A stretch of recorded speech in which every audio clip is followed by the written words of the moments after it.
بعد بسم الله الرحمن الرحيم والصلاة والسلام على أشرف المرسلين. أتمنى أن تكونوا بأحسن أحوالكم. من خلال هذا الفيديو سوف ننجز التمرين صفحة 27 رقم 26 من الكتاب المدرسي سنة رابعة متوسط. نص التمرين يقول: اكتب كل عدد مما يلي على الشكل A جذر 3. A جذر 3 معناتها A في جذر 3، حيث A عدد طبيعي. الأعداد هي كالتالي: جذر 12، جذر 75، جذر 147. ثانيا، استنتج كتابة مبسطة للعدد A. A يساوي 2 جذر 12 ناقص 4 جذر 3 زائد جذر 75 ناقص جذر 147. هذا هو نص التمرين. بداية كما نصحت من قبل، عليك عزيزي التلميذ أن تحفظ هذه الجذور لأنها تساعد في حل تمارين الخاصة بالجذور. جذر 1 يساوي 1، جذر 4 يساوي 2، جذر 9 يساوي 3، جذر 16 تساوي 4، جذر 25 تساوي 5، جذر 36 تساوي 6، جذر 49 تساوي 7، جذر 64 تساوي 8، جذر 81 تساوي 9، جذر 100 تساوي 10. 1 في 1 تعطينا 1، إذن جذر 1 يساوي 1. 2 في 2 تساوي 4، إذن جذر 4 يساوي 2. 3 في 3 تساوي 9، إذن جذر 9 يساوي 3. بهذه الطريقة لازم تحفظ كل هذه الجذور. أيضا يجب عليك معرفة ما يلي: جذر A في جذر B يساوي جذر A في B. جذر A في B يساوي جذر A في جذر B. جذر A زائد جذر B حذري، لا تساوي جذر A زائد B. لا ندخل الزائد داخل جذر، خطأ. جذر A ناقص B أيضا لا تساوي جذر A ناقص B. جذر A على B تساوي جذر A على جذر B، وجذر A على جذر B تساوي جذر A على B. جذر A مربع يساوي A، وجذر A مربع يساوي A. هذه خواص التي تحتاجها من أجل درس الجذور.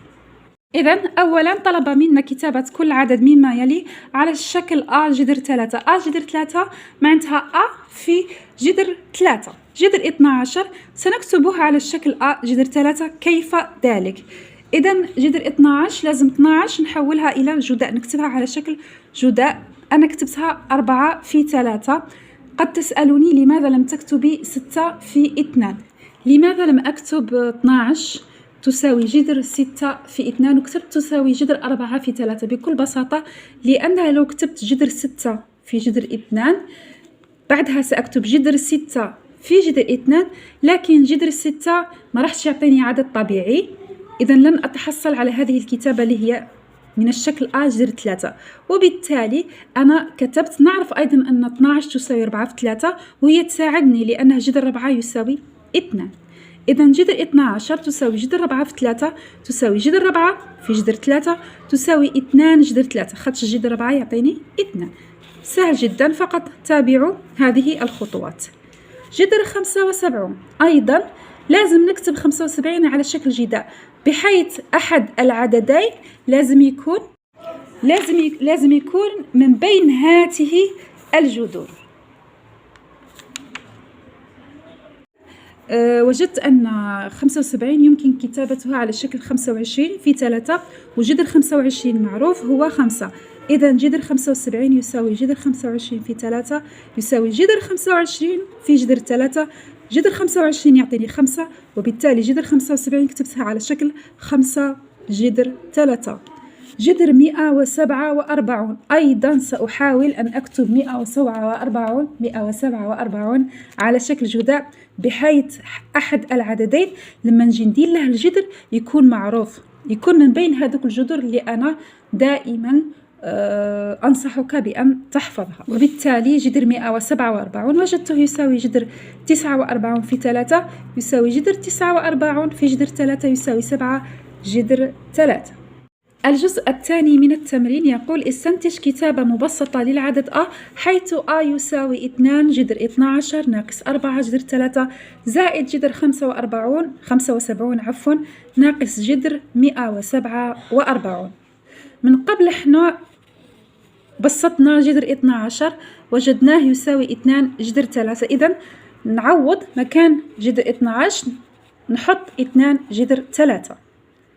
إذن فقط أنا مكان 12 قلعت 12 ودرت بلاصتها 2 جذر 3 بكل بساطة. هذيك الناقص هو التناقص، حذاري من الإشارة. 4 جذر 3 تبقى هي زائد جذر 75. جذر 75 أنا بسطته من قبل عطاني كم؟ 5 جذر 3. إذن نقلع جذر 75 وندير في بلاصته 5 جذر 3 ناقص الإشارة تبقى هي جذر 147. أيضا وجدته 3 جذر 7 جذر 3 عفوا. سأنزع يعني أعوض مكان جذر 147 أكتب 7 جذر 3. نكمل. أ تساوي 2 في 2 تعطينا 4. إذن 4 جذر 3 ناقص 4 جذر 3 كما هي تهبط زائد تهود زائد 5 جذر 3 ناقص 7 جذر 3. إذن لاحظوا هنا عندي جذر 3 جذر 3 جذر 3 جذر 3. أيضا ماذا نلاحظ؟ عندي 4 جذر 3 ناقص 4 جذر 3. إذن نفس العدد 4 جذر 3 مرة فيه الزائد مرة فيه الناقص. إذن مجموعهما يساوي كم؟ يساوي 0. زائد 5 جذر 3 ناقص 7 جذر 3. جذر 3 نخرجها عامل مشترك، يعني نكتب جذر 3 ونكتب قوس وأخذ هذه الأعداد بإشارتها 5 ناقص 7 وبالتالي 5 ناقص 7 كم؟ ناقص 2. إذن أ تساوي ناقص 2 جذر 3. كما لاحظتم أبدا ليس صعب حل تمارين مثل هذه، فقط ما أنصحك به عليك أولا أن تدرك كل قواعد الجذور اللي أنا ذكرتها من قبل وتحفظ جذور اللي أنا أيضا ذكرتها من قبل. وأيضا عند تبسيط أي عبارة مثل هذه حذاري من الإشارة. أغلب التلاميذ يفهمون الدرس لكن عند إنجاز التمرين يخطئون في الإشارة. مثلا هنا تكون عنده ناقص هنا يكتب لك زائد للأسف الشديد. إذا ركزوا عند حل التمرين وقبل أن تنتقل إلى السطر الثاني تأكد أنك لم تغير أي شيء من العبارة. أغلب التلاميذ يفهمون كما قلت أنا أؤكد يفهمون الدرس لكن عند إنجاز التمرين لا يركزون ويخطئون في إشارة أو أمر بسيط جدا فيصبح كل التمرين خطأ ولا يتحصلون على نقاط جيدة في مادة الرياضيات. درب نفسك على التركيز. هذه نصيحة ولا نصيحة حذاري من الأخطاء التافهة في مادة الرياضيات. كان هذا حل التمرين رقم 26 صفحة 27 من الكتاب المدرسي رياضيات سنة رابعة متوسط. أتمنى أن تكونوا استفدتم. هدفي هو أن تستطيعوا إنجاز التمارين بنفسكم بعد الفيديوهات، يعني ليس الهدف أن تنقل الحل. تابعني فقط وإن شاء الله يصبح مستواك جيد في مادة الرياضيات. شكرا، تمنياتي لكم بالتوفيق. سلام.